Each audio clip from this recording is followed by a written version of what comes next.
Hello friends, I welcome you again to this channel Dr. Vipul V. Kapoor. Let's learn.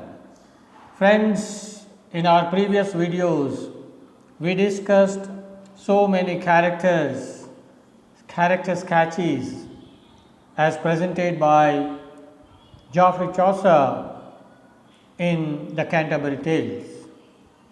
In this video, we are going to discuss another very important character, an outstanding character, the summoner, as found in the Canterbury Tales written by Geoffrey Chaucer.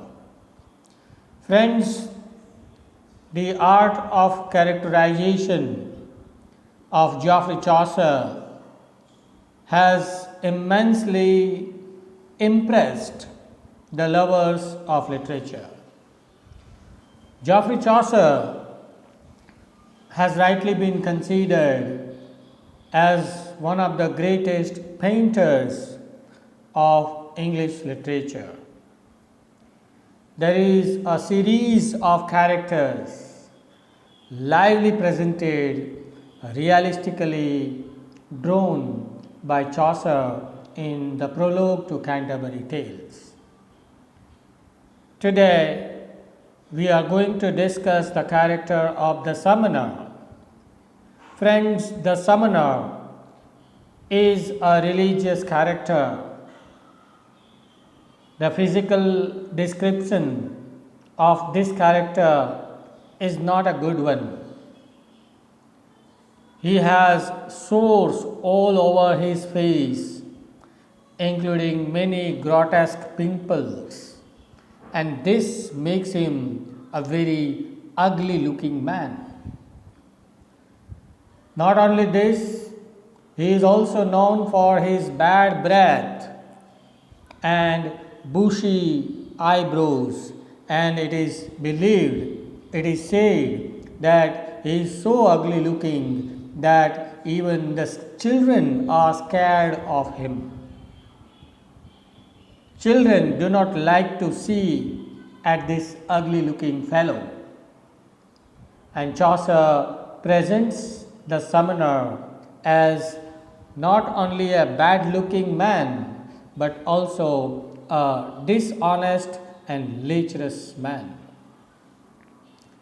Because he keeps on taking bribes, and he doesn't have much knowledge about religion, and he is presented as a drunkard. His gross moral nature is reflected by his vulgar outer appearance.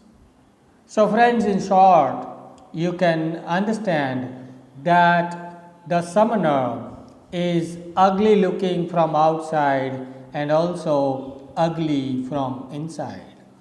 His body and mind both are ugly and both are scaring and both are harmful to the society.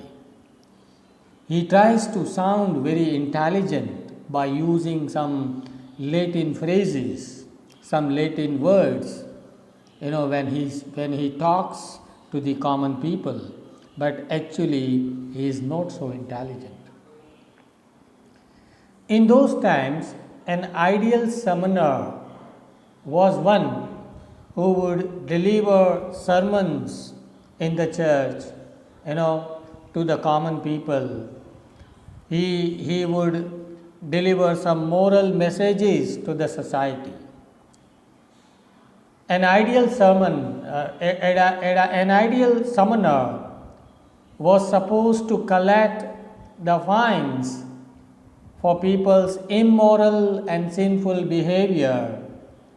But in contrast to that, this summoner, who is not an ideal summoner, this summoner is presented as a criminal and one who collects and keeps the fines from the innocent people.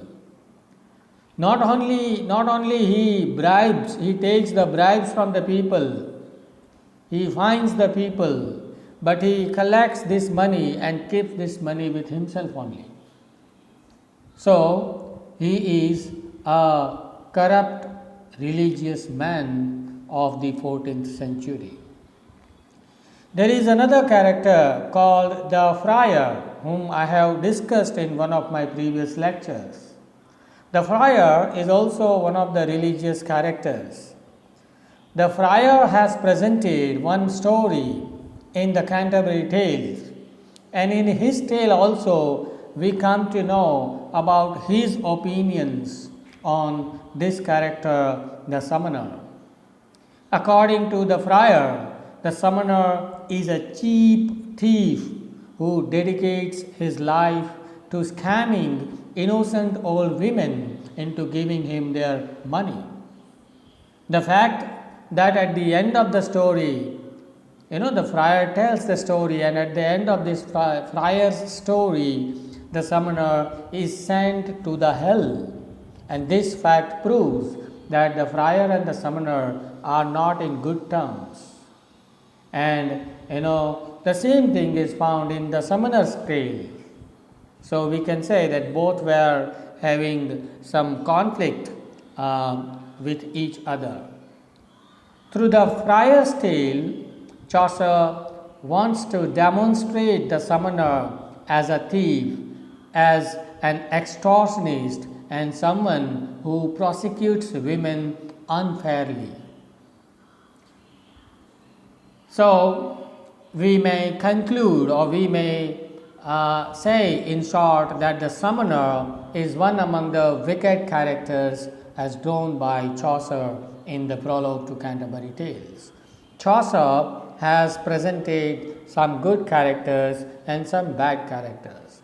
The summoner fall in the category of bad, wicked characters. Chaucer, through this character, Geoffrey Chaucer actually hints at the corrupt officials of the church of his times. We have some religious characters like the monk, the friar, the prioress, the summoner. Through all such religious characters, we come to know about the condition of the church, about the condition, about corruption in the church as which was existing in England during the 14th century. The summoner, in short we can say, is presented in contrast to the poor parson and the clerk of Oxford. The poor parson, a religious character, the clerk of Oxford, a studious student. They stand in sharp contrast to this character, the summoner. By this character, the summoner, Chaucer has tried to give a realistic picture of the religious officials, the ecclesiastical people of his times. So friends, here we come to the end of this presentation. Please like, share and subscribe to this channel. Thank you very much.